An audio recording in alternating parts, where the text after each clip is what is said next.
किसी गांव में एक बुढ़िया रहती थी।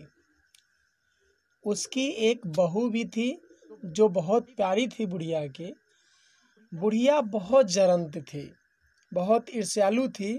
किसी का भी भला होते देखना उसे पसंद नहीं था।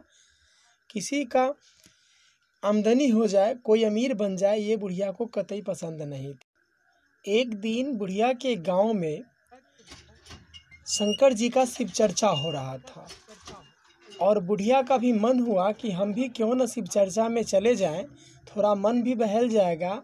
यह सोच करके बुढ़िया शिव चर्चा के लिए चल दी।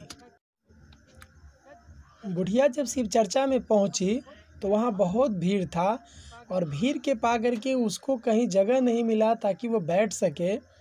फिर उसको थोड़ी देर बाद दिखाई दिया कि भगवान शंकर का जो लिंग है उस जगह पर थोड़ा सा जगह बचा हुआ था।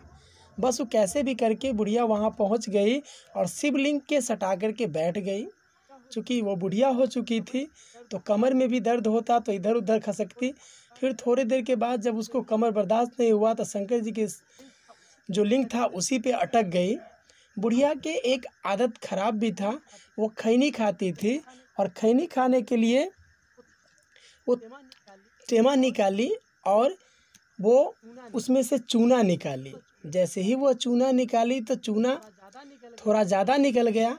अब वो सोची इतना भीड़ में हम चूना को कहाँ रखें। उसके लिए उसने क्या किया, उस चूना को जो हाथ में लगा हुआ था वो शंकर जी के लिंग में लगा दी। और जैसे ही वो शंकर जी के लिंग में लगाई और शंकर जी तुरंत प्रकट हो गए और शंकर जी बोले कि हे बुढ़िया, आज तक हम संसार को चूना लगाते आ रहे हैं, आज तो तुम ही ने हमको चूना लगा दिया। इतना सुनने के बाद बुढ़िया बोली कि हे प्रभु, हमें क्षमा कर दे, हमसे गलती हो गई, आज के बाद ऐसा गलती कभी नहीं करेंगे, हमसे गलती हो गई है प्रभु, हमें माफ़ कर दे। बुढ़िया गिड़गिड़ाने लगी। पर शंकर जी प्रसन्न हो गए और शंकर जी बोले, हे बुढ़िया, हम तुमसे प्रसन्न हुए, हम तुमसे खुश हुए, हम तुमसे नाराज़ नहीं हैं। लो ये शंख हम तुमको देते हैं, पर एक बात याद रखना, यह शंख मामूली शंख नहीं है। अगर कोई इच्छा रखो, कोई मान लो कि तुम्हें पैसा चाहिए तो 1000 रुपया चाहिए तो एक बार बजा के कहो, हे भगवान मुझे 1000 रुपया चाहिए। बस तुम सोचो और तुम्हारे पास 1000 रुपया हो जाएगा। पर याद रखना कि तुम्हारे पास जितना चीज़ होगा उसका डबल दूसरों को होगा, तुम्हारे पड़ोसी को होगा, तुम्हारे आसपास के लोगों को होगा। इसलिए इसको सोच समझ के बजाना। अगर तुम्हारे पास 1 रुपया हुआ तो अगले को 2 रुपया होगा।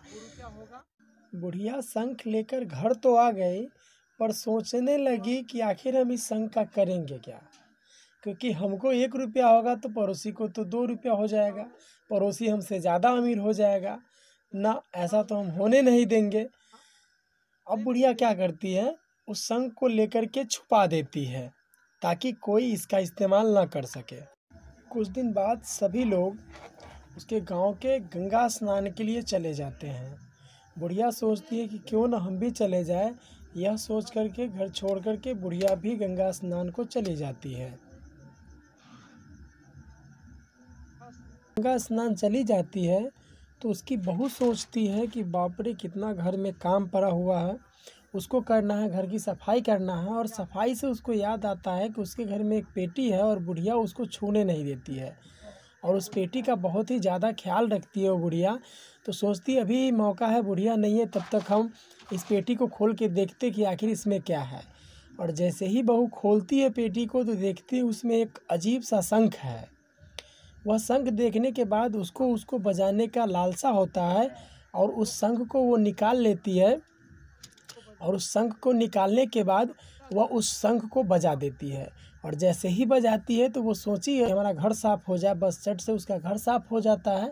यह अजीब सा दृश्य देख करके उसको लगता है कि यह जादुई शंख है, हम कुछ और करके मांग के देखते हैं कि मिलता है कि नहीं। बस वो सोचती है कि हे भगवान, मुझे 2000 रुपये का नोट मिल जाए। और जैसे ही यह बोल करके वो शंख बजाती है कि उसके पास 2000 का नोट आ जाता है। और जैसे ही वह 2000 का नोट आता है देखती है भगवान मुझे 10,000 जो मिल जाता तो कितना अच्छा होता, और शंख जैसे ही बजाती है उसके पास 10,000 का नोट आ जाता है। यह देख करके वो बहुत ही खुश होती है। अब उसकी बहू घर से जब बाहर निकलती है तो देखती है कि हमारा घर बहुत ही झोपड़ी टाइप का है, तो क्यों ना हम शंख को कहें कि घर ही बन जाए। यह सोच करके कि हमारा घर महल का हो जाए, यह कह के और वह उसकी बहू जो होती है शंख बजा देती है। और जैसे ही शंख बजाती है, बजाते ही घर का दृश्य चेंज हो जाता है। उसके पास एक घर आ जाता है, लेकिन देखती है क्या कि हमारा एक घर बना है तो पड़ोसी का 2-2 घर बन गया है। यह देख करके भी वो नहीं घबराती है। वो सोचती चलो हम तो पैसे वाले बन रहे हैं, हम अमीर बन रहे हैं ना, दूसरा कोई कुछ बन रहा है उससे हमको क्या लेना देना है। यह सोच करके उसकी बहू बहुत खुश होती है और इस तरह से तरह तरह की चीज़ें उस शंख को बजा बजा के पाने लगती है। अब जब समय बीतता है तो सास उसकी फिर से वापस लौट आती है, और जैसे ही वो लौटती है तो देखती है यहाँ का तो दृश्य चेंज है, हमारा घर बदला हुआ है और हमारे घर के साथ साथ पड़ोसी का भी घर बदला है।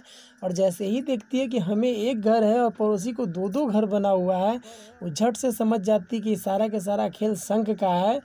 और सड़ाक से वो घर में जाती है और घर में जा कर के देखती है।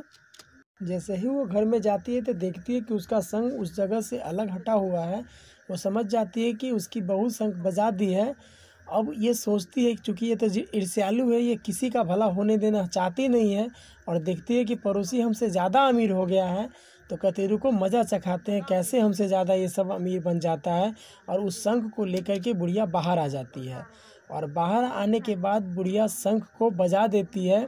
और जैसे ही शंख बजाती है तो ये कह के बजाती है कि हे भगवान हमारे दरवाजे पर एक इंडा हो जाए। और जैसे ही वो शंख बजाती है उसके दरवाजे पे एक इंडा होता है, तो उसके पड़ोसी के दरवाजे पे 2-2 इंडा हो जाता है। यह देख कर के बुढ़िया बहुत खुश होती है। बुढ़िया सोचती है बहुत मज़े ले लिया है, सब बहुत अमीरी देख लिया, अब मज़े चखाती हूँ।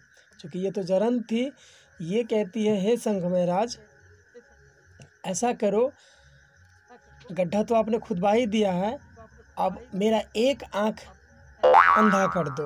और जैसे ही बुढ़िया बोलती कि हे भगवान मेरा एक आँख अंधा हो जाए, जैसे बुढ़िया के एक आँख आनर होता है पड़ोसी के दोनों आँख आनर हो जाता है। अब दोनों आँख आनर होने से क्या होता है कि दोनों आँख आनर से क्या होता है, बुढ़िया को तो दिखता है लेकिन बाकी के लोग जो होते हैं उसके पड़ोस के, वो उसमें से किसी को नहीं दिखता है। और जितने भी लोग होते हैं वो सब धबाधब उसी इंडा में आके गिरने लगते हैं और तराही तराही मच जाता है। उस इंडा में सिर्फ पड़ोस के लोग ही नहीं मरते हैं, उसकी जो सबसे सुंदरी बहू होती है जिसे वो बहुत प्यार करती है, वो बहू भी अंधी हो जाती है और वो भी उस इंडा में आकर के गिर जाती है और वो भी मर जाती है। बुढ़िया को ये पता नहीं होता है कि यह शंख जो बजाएगा सिर्फ उसी को फ़ायदा होगा, उसी के एक चीज़ नुकसान होगा, बाकी सभी का नुकसान बराबर होगा। बुढ़िया को लगता है कि हमारा एक आँख आनर होगा तो हमारे बहू का भी एक ही आँख आनर होगा, लेकिन ऐसा नहीं होता है। जिस तरह से पड़ोसी के दोनों आँख आनर हो जाते हैं उसी तरह से उसकी बहू का भी दोनों आँख आनर हो जाता है।